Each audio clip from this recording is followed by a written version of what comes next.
कहते हैं शहर के कुछ इलाके ऐसे होते हैं जहाँ पर लोग बातें कम डर ज़्यादा महसूस करते हैं, जहाँ पर असल में कोई होता तो नहीं है लेकिन हर समय किसी के होने का एहसास होता है। ऐसा ही शहर का एक कोना है लाल कोठी रोड का मकान नंबर 17, जहाँ पर 5 साल पहले एक औरत की लाश मिलती है। उसके मौत की गुत्थी आज तक नहीं सुलझी, लेकिन हैरान करने वाली बात यह थी कि मर्डर के बाद जब उस लाश को पोस्टमार्टम के लिए ले जाया जाता है तो अगली सुबह लाश गायब हो जाती है। आसपास के इलाकों में लोग भयभीत हो जाते हैं कि आखिर ऐसे कैसे हो सकता है। पहले तो इतने रहस्यमयी तरीके से उस औरत की मौत, उसके बाद लाश का गायब हो जाना बहुत ही अजीब बात थी। कहते हैं उसके बाद से उस मकान में किसी के रोने की सिसकियां और चलने की आहट सुनाई देती है। वहाँ मकान के आसपास भी लोग रुक नहीं पाते हैं।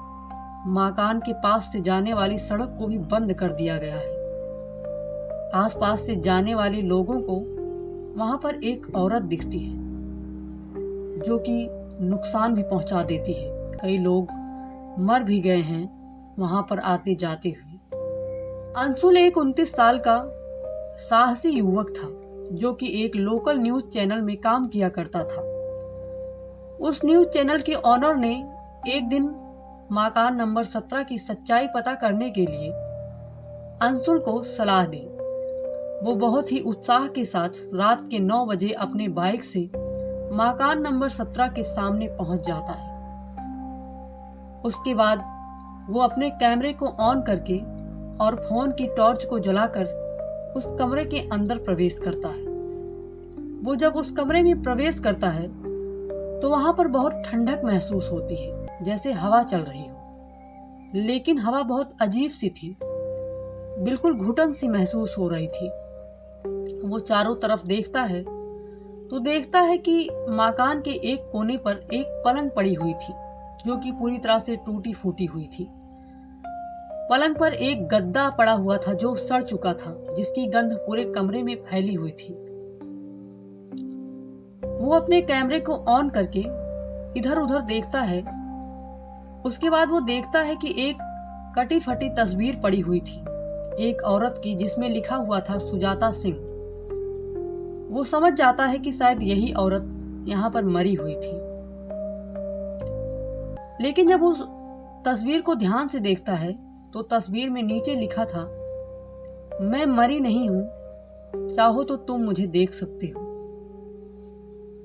उसके बाद उसे थोड़ा सा अजीब लगा, लेकिन शायद उसने सोचा कि किसी के डराने की ये चाल हो सकती है। वो अपने कैमरे को ऑन करके सीढ़ियों से ऊपर की ओर चढ़ने लगता है। वो जैसे ही ऊपर चढ़ता है उसे ऊपर के मंजिल से दरवाजा बंद होने की आवाज़ सुनाई देती है, लेकिन फिर भी वो डरता नहीं है। बड़े ही साहस के साथ अपने कैमरे को ऑन करके ऊपर वाली मंजिल पर चढ़ जाता है और ऊपर देखता है कि मिट्टी के गीले पैरों के निशान बने हुए थे। फिर उसे थोड़ा अजीब लगने लगा कि आखिर ऐसा कौन कर सकता है। उसके बाद वो अपने कैमरे से उस कमरे की और खुद की फ़ोटो लेता है। उसके बाद उस फोटो को वो ध्यान से देखता है। फोटो को देखते ही वो डर जाता है, क्योंकि उस फोटो में बिल्कुल उसके पीछे एक औरत सफ़ेद साड़ी पहने हुए खड़ी हुई थी, जिसके बाल आगे की ओर लटक रहे थे। इस बार ये उसका भ्रम नहीं था, वो पहली बार डर गया था। इतना देखते ही वो अपने कैमरे को लेकर और अपने फ़ोन को लेकर नीचे की ओर भागने लगा। वो जैसे ही भागने की सोचता है उसका पैर किसी चीज़ से टकराता है। अंशुल तुरंत अपने फ़ोन के टॉर्च को जलाकर नीचे की ओर देखता है। जब वो नीचे की ओर देखता है उसको पसीना आ जाता है, क्योंकि नीचे की तरफ उसका पैर किसी ऐसी चीज़ से नहीं टकराया था जो सामान्य हो, वो एक लाश से टकराया था।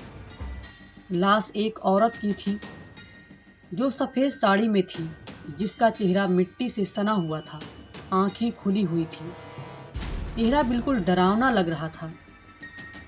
इतना देखते ही अंशुल वहाँ से पूरा दम लगाकर भागने की कोशिश करता है, लेकिन उसके हाथ पैर जैसे जम गए हों। तुरंत पीछे से एक आवाज़ आती है, मैं मर चुकी हूँ, लेकिन तुम चाहो तो मेरे साथ रह सकते हो।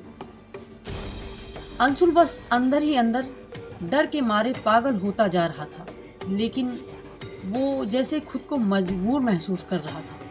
वहाँ से भागने की कोशिश तो कर रहा था, लेकिन उसकी शरीर इतना ज़्यादा डर से पागल हो चुकी थी कि वहाँ से भाग ही नहीं पा रही थी।